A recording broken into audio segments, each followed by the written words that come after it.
आप सुन रहे हैं कुलबेली अपने होस्ट ज्ञानेश के साथ। आज मैं लेके आया हूँ गोनू झां का एक मजेदार किस्सा। गोनू झां का जलवा वैसा ही था जैसा अकबर के दरबार में बीरबल का। गोनू झां बीरबल की तरह ही बहुत ही समझदार और बुद्धिमान व्यक्ति थे। तो चलिए अब सुनते हैं उनका एक बहुत ही मजेदार किस्सा जिसका नाम है गोनू झां और चोरों की मजदूरी। एक बार की बात है, पड़ोसी राज्य के एक राजा ने अपने दरबार में एक विषय पर शास्त्रार्थ का आयोजन किया। राजा ने जीतने वाले को 100 बीघा जमीन इनाम में देने की घोषणा की।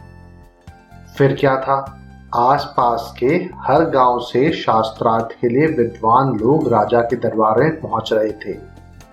इधर गोनू झां को इस तरह के शास्त्रार्थों में जाना अपमानजनक लगता था, परंतु जब गोनू झां के गांव वालों ने उनसे शास्त्रार्थ के लिए जाने का अनुरोध किया तो गोनू झां ने कहा, ये राजा शास्त्रार्थ को चिड़ियों की लड़ाई समझता है, मैं ऐसे किसी शास्त्रार्थ में नहीं जाऊंगा।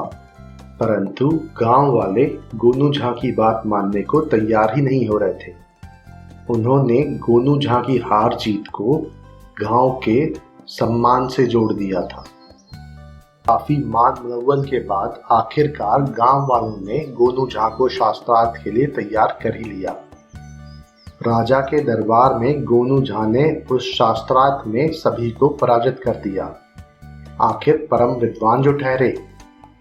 अब राजा को 100 बीघा जमीन अपने वचन के अनुसार गोनू झां को इनाम स्वरूप देनी थी।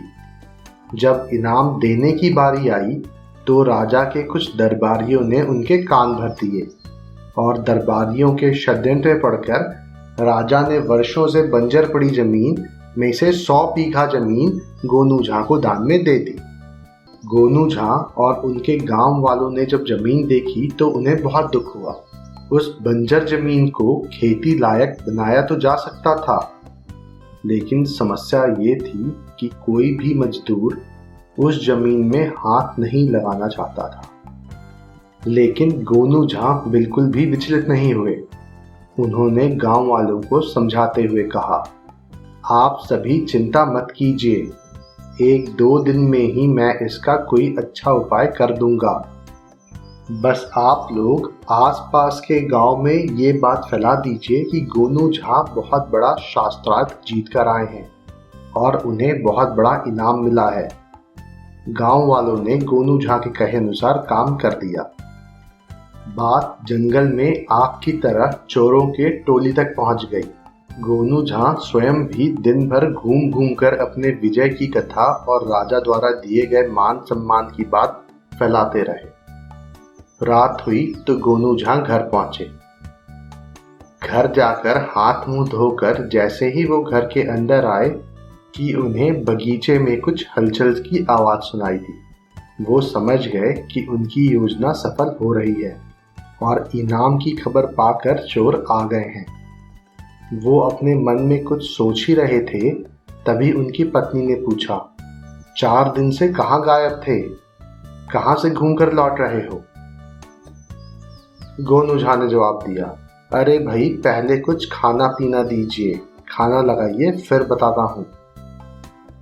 आप क्या कह रहे हैं, जरा विस्तार से बताइए, गोनू झां की पत्नी ने पूछा। अब तक चोरों के कान खुलकर सूप जैसे हो गए थे। वो गोनू झां के घर की दीवार से सांस रोक के कान सटाए इनाम के बारे में सुनना चाह रहे थे।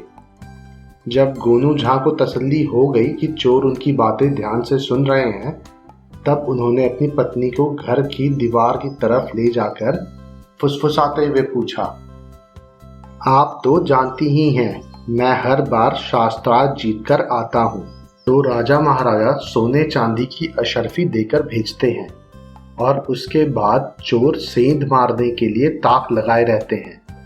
हमने इस बार राजा से कहा कि हमें घर ले जाने के लिए कुछ भी मत दीजिए, आप लोगों की दी हुई सारी चीजें हमारी नींदें खराब करती है। अरे ये क्या बात हुई, तो फिर कुछ दिया भी उन्होंने या बस ज्ञान देकर आ गए? गोनू झा की पत्नी ने चिंतित स्वर में कहा। उधर चोरों की जिज्ञासा भी उनकी पत्नी के साथ बढ़ रही थी। अरे नहीं, ऐसा कुछ नहीं है, गोनू झा ने कहा। सुनिए, राजा के पूर्वज हजारों सालों से अपने खजाने एक सुरक्षित राजकीय भूमि के अंदर छिपाते आए हैं। अब तक वह खजाना 100 बीघे जमीन में दबाया जा चुका है। चूंकि जमीन बंजर है, इसलिए भूल के भी कोई वहां नहीं जाता। खेती तो दूर की बात है। इस बार जब मैंने शास्त्रार्थ जीता तो राजा ने वो 100 बीघा जमीन मुझे दे दी।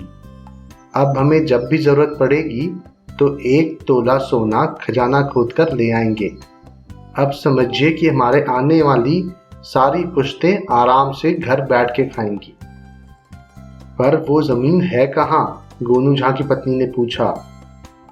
वो आपको नहीं बताऊंगा। आप बहुत खर्चीली हैं, साथ ही साथ आपके पेट में कोई बात पचती भी कहाँ है, गोनू झा ने अभिनय करते हुए कहा। वो तो ठीक है, पर भगवान ना करे आपको कुछ हो गया तो 100 पुश्त के लिए धन रहते हुए भी सब भूखे मर जाएंगे। पत्नी की इस बात पर कुड़ते हुए भी गोनू झा ने फुसफुसाते हुए वो जगह बता दी जहां राजा ने गोनू झा को जमीन दी थी। ठीक है, पर अब मुझे खाने के लिए दे दीजिए। मैं बहुत थका हुआ हूँ। सुबह सूर्योदय से पहले ही मैं जाकर 1 तोला सोना खोद कर ले आऊंगा। गोनू झा की बात पूरी हुई कि सारे चोर उड़न छू हो गए। सारे चोरों ने मिलकर विचार विमर्श किया कि 1-2 तोले सोने की बात नहीं है, ये तो बहुत बड़ा खजाना है, सबको साथ मिलकर काम करना चाहिए। फिर क्या था, उन कुछ चोरों ने मिलकर आसपास के सारे चोरों को इकट्ठा किया। सब कुदाल लेकर खेत में पहुंच गए और पूरे उत्साह और पूरी ताकत से उस बंजर जमीन को खोद डाला। चोरों ने सूर्योदय से पहले ही सारा खेत खोद डाला, पर खजाना तो दूर, 1 कौड़ी भी नहीं मिली। इससे पहले कि वो गोनू झा की होशियारी और अपनी बेवकूफी पर खींचते, गोनू झा खांसते हुए आते दिखाई पड़े। उनको देखते ही सारे चोर 9-2-11 हो गए। गोनू झा ने उन्हें आवाज देते हुए कहा, अरे भाई, रात भर इतनी मजदूरी की है, मेहनताना तो लेते जाओ, कम से कम जलपान ही करते जाओ। पर चोर थे कि उन्हें भागने में ही अपनी भलाई दिखी।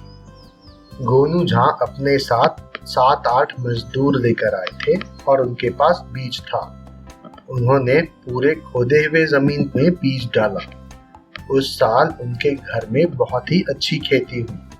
गांव वाले एक बार फिर गोनू झा के बुद्धिमत्ता के कायल हो गए। मुझे उम्मीद है आपको ये कहानी पसंद आई होगी। ऐसी और कहानियां सुनने के लिए हमारे चैनल को लाइक और सब्सक्राइब करें। इस कहानी को ज्यादा से ज्यादा शेयर करें। जल्दी मिलते हैं एक और नई कहानी के साथ। तब तक के लिए धन्यवाद।